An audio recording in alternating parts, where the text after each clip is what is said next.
আছো? আমি জয়দি চলে এসেছি। জানো তো, ছোটোবেলাতেই ভাবতাম জীবনটা কত স্মুথ, কত সুন্দর, কত ভালো। বা আমার হোটেলে থাকতাম, যা মন চাইতো তাই করতাম, ঘুরে বেড়াতাম, যা চাইতাম তাই পেতাম। একটা জায়গায় চারটে জিনিস পেয়ে যেতাম। বাবা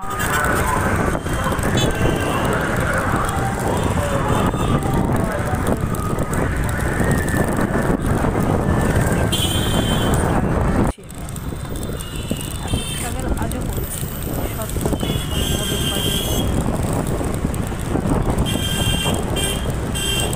কঠিন পরিস্থিতি সারা জীবন অবসর সময় পেলে তখন এসব দেখতে তাতে আমি সবসময় কাজের মাঝে দিনটাতে যাওয়া, বাজার করা, সংসারের সব কাজ করা, ব্যবসার কাজ করা, মাল নিয়ে আসা দিয়ে আসা, পেমেন্ট তুলে কোম্পানিকে পাঠানো, অর্ডার দেওয়া, এগুলি আমার সারাদিন চলে। তারপর ভালো লাগে না, তাই মাঝে মাঝে মনে হয় কলেজ লাইফে ভালো ছিল। বান্ধবীদের সাথে একটু ঘুরতে যাওয়া, যেমন আগে আমাদের কাছে আমাদের একটা জিনিস কেনা। আগে আমাদের সময় জানো তো কত গ্রিটিংস কার্ড ছিল। হ্যাপি নিউ ইয়ার আগে সবাই গ্রিটিংস কার্ড কিনতো আর্থিক গ্যালারির থেকে। এখন আছে কিনা বলতে পারবো না আর্থিক গ্যালারিতে।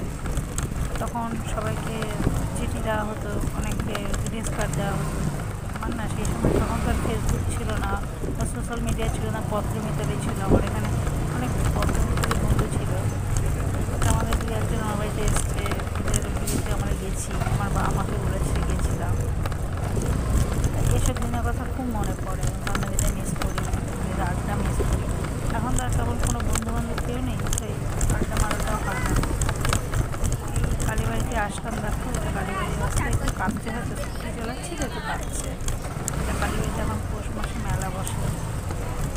তা আমার কিছু অর্ডার থাকে, সেটাই আর কি আমি পৌঁছতে আসলাম।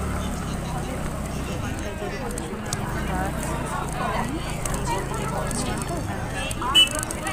এই মেলাটা এখন আর বেশি করে ভিড় হয় না বলে সব ওখানে চলে যায়, বড় মার কাছে মেয়েটা। সামনাবাড়ি বাড়ির থেকে না প্রচুর ভিড় হতো, কিন্তু এখন তেমন একটা কেউ আসে না।